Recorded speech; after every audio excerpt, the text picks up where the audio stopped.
This is a SnapEd New York video presentation.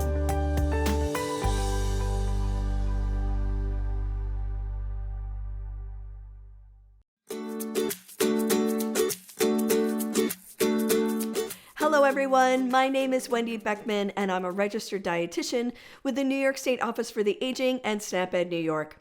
Thanks for joining me today on What's Cooking with NYSOFA. Today I'm going to be making a mushroom bulgur pilaf. We'll be posting the link to the recipe below, and the recipe can also be found on the SnapEd New York website at www.snapedny.org. Before we get into the recipe, let's look at my plate. My plate is a graphic representation of what our plate should look like every time we sit down to eat. This recipe covers the grain section of my plate because bulgur is a whole grain. You want to make half of your grains whole grains every day. Whole grains have more fiber and nutrients compared to white or refined grains. It's okay to include some refined grains in your diet, things like white bread or white rice, but you want to consume at least half of your grains as whole grains. Bulgur is cracked wheat, and it has been parboiled so it cooks quicker than cracked wheat. The kind I'm using here is made from red winter wheat. Red winter wheat is grown in New York State, mostly in western New York. Bulgur is easy to cook and very versatile. Since bulgur is parboiled and dried before it's packaged, just like converted rice or quick cooking rice, it cooks in only about 10 minutes.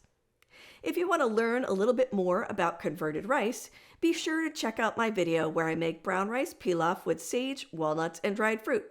In that video, I explain a little bit more about converted or quick cooking rice. Bulgur is a common ingredient around the world, particularly in Middle Eastern and Mediterranean cuisines. If you've ever had tabbouleh, then you've had bulgur. Bulgur's flavor is light and nutty, and it has a chewy texture when it's cooked.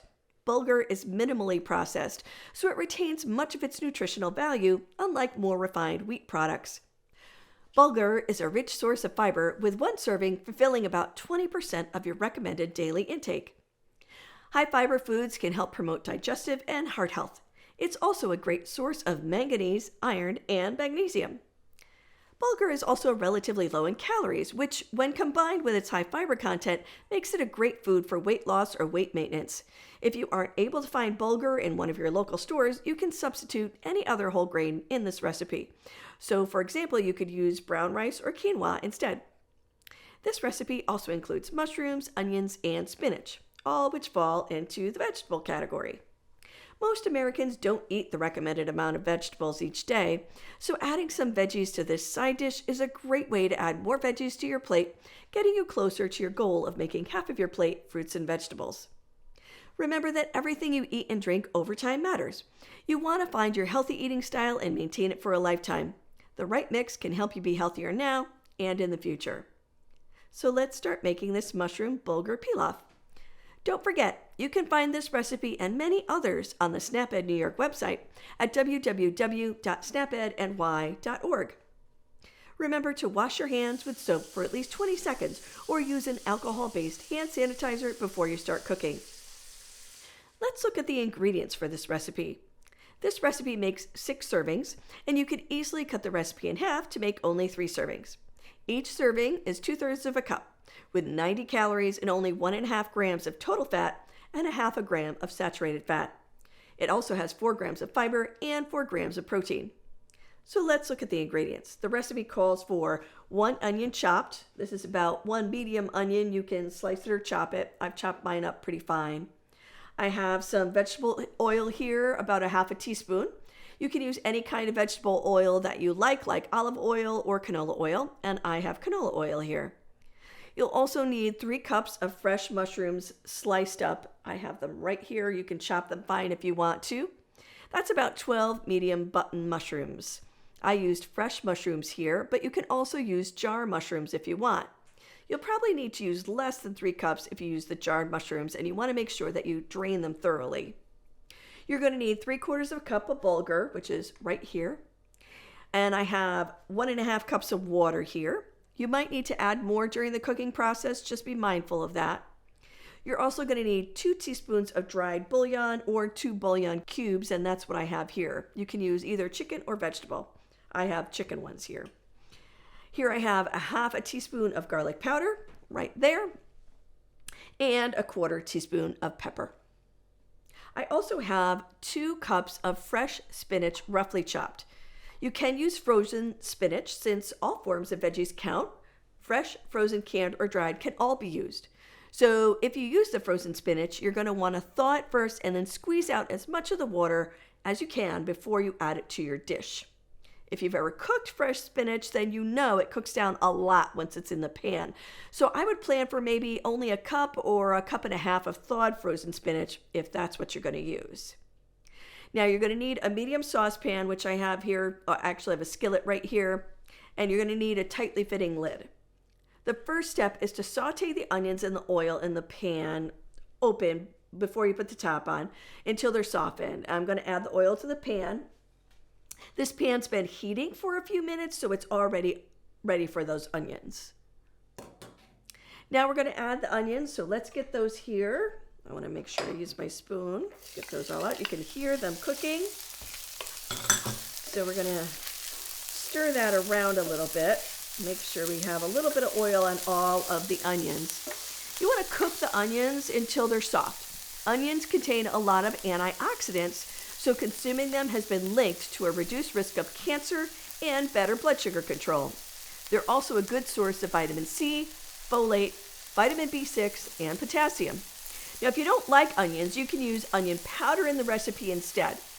Usually, I like to use onion powder instead of onion salt to cut down on the sodium content in my food. And here they're starting to brown up just a little bit. We'll keep cooking those. Now you'll know that your onions are cooked enough when they start getting just to look a little bit translucent or a little bit more see-through. So these need a little bit more time because they're still pretty white. But you'll be able to see when they start to brown up a little bit and they start looking a little more see-through. So once the onions are soft enough, you're going to add the mushrooms and saute those with the onions until they become brown. So I'm going to add some of these in here. I did call for 3 cups of mushrooms. You can use a little bit less if you think that that's too much. But again, once you add the mushrooms, they are going to cook down a little bit. So even though it sort of looks like a lot in the pan right now, it'll be less than this once they cook a little bit. So I'm going to chop a couple of these mushrooms right here. These are the white button mushrooms. You can see they have a nice white top on them. You want to make sure that when you purchase them, they are going to still have a little bit of dirt on them. They do grow right in the dirt. So you're going to have to wash them pretty thoroughly. Sometimes you have to sort of scrub them a little bit with your hands or with a brush or something like that. But I am going to just slice these a little bit. Make sure you keep your fingers out of the way of the knife when you're cutting. You want to make sure that you don't get your fingers in there. So that's what that looks like. There we go. So I'm going to stir those around a little bit more. So we want to get those browned up and incorporated with those onions.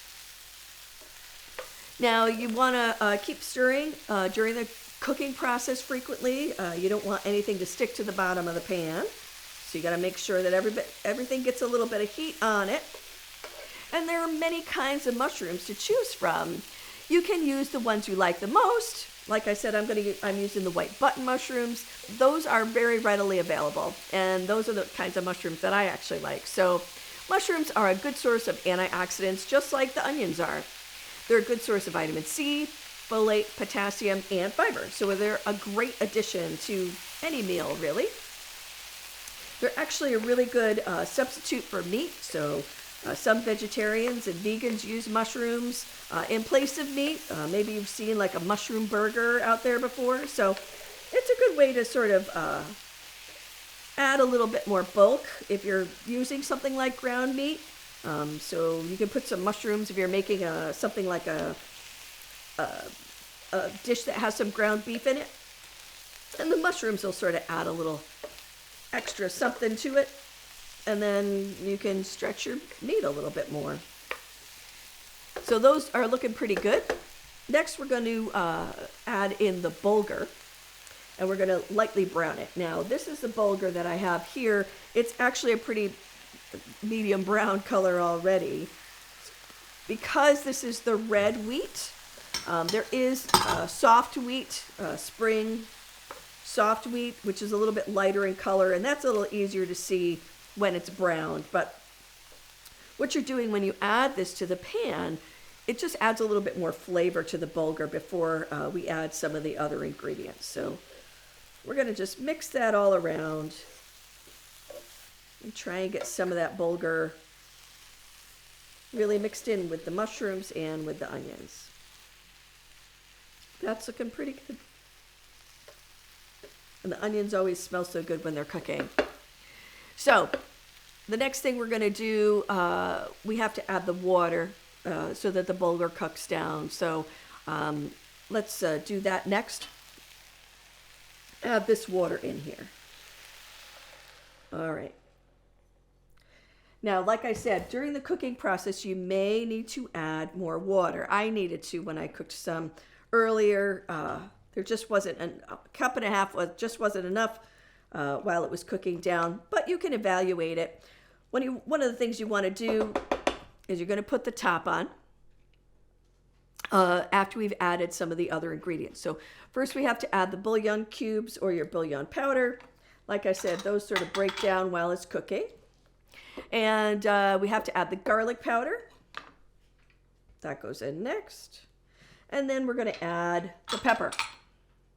Okay, let's stir this all together. Oh, that smells really good. Really starting to come together very nicely now. Because once you have all of the ingredients in here that need to be cooked down, we're going to put the top on. So let me just mix that around a little bit more. And then we're going to put the top on this pan. Once you have the top on, you're going to cook it for 15 to 20 minutes or until the bulgur is tender and the liquids are absorbed.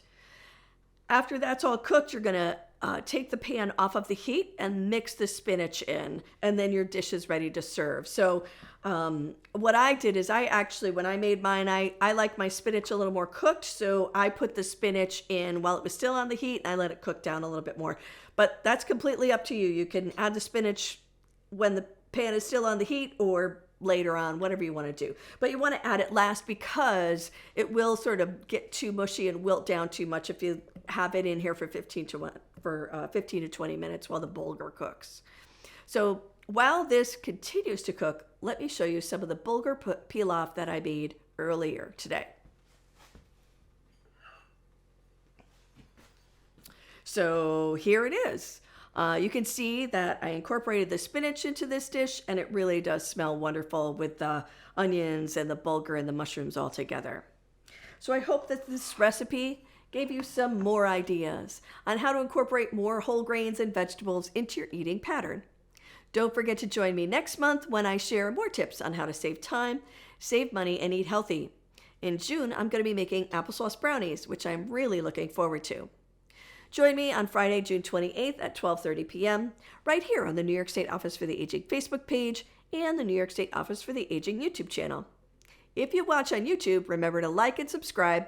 Hit the notification bell so that you know when new content is added. This presentation was funded by the U.S. Department of Agriculture. This institution is an equal opportunity provider. Have a great day, everyone, and I'll see you next time.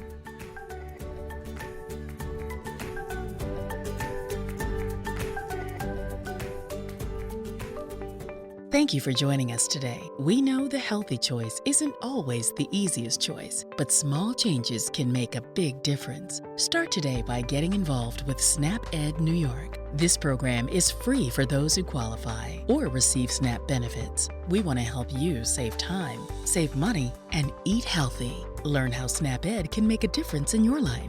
For more information and to find your local program, visit snapedny.org. This material is funded by USDA's Supplemental Nutrition Assistance Program. SNAP. This institution is an equal opportunity provider.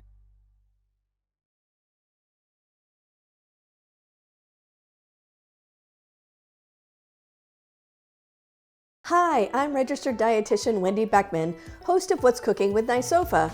Over the past 2 years, I've had the opportunity to share healthy, nutritious recipes with you on the show.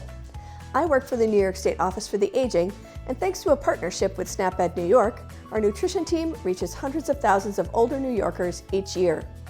So why a cooking program? 60% of health costs and related issues have nothing to do with health, but instead have to do with individual behaviors like our food choices and physical activity. The recipes we feature are nutritionally appropriate for older adults, meeting critical nutrition requirements for healthy aging. What I bet you don't know is that this show is only part of a larger effort. To help me explain what our nutrition team at the New York State Office for the Aging does and what a registered dietitian is, here is registered dietitian Lisbeth Irish. A registered dietitian is a professional who has training and education in food and nutrition. To become an RD, you must complete certain requirements, including a minimum of a bachelor's degree from an institution that's accredited by the Academy of Nutrition and Dietetics. You must also pass a national examination and meet continuing education requirements. What does that mean? As RDs, we are qualified to offer accurate advice about nutrition, and we can help answer your questions about how diet can affect your health. At NYSOFA, the registered dietitians handle many tasks. This includes hosting 2 online programs aimed at helping older New Yorkers make better nutrition choices. These programs are What's Cooking with NYSOFA, which is our monthly cooking demonstration, and a Facebook Live program that I host called Ask the Experts, Nutrition Edition. In the months ahead, be on your lookout for it. We'll be sharing your questions and our experts' answers about nutrition and health. New episodes of Ask the Experts Nutrition Edition debut the second Friday of each month on Facebook and YouTube. As Lisbeth explained, registered dietitians at NYSOFA handle many tasks, including food safety at congregate meal sites, educational materials, and outreach. In the meantime, please don't miss an episode of either show produced by our team, What's Cooking with NYSOFA and Ask the Experts Nutrition Edition. Every episode is uploaded to YouTube, and you'll find the archive shows there. Do you have a question about foods? Or do you have a particular health issue that you'd like to improve by changing your diet? Tune in to Ask the Experts Nutrition Edition every second Friday at 1 p.m. We'd love to hear from you. Remember, registered dietitians are the experts in nutrition. Visit for more sound advice about eating healthy on a budget.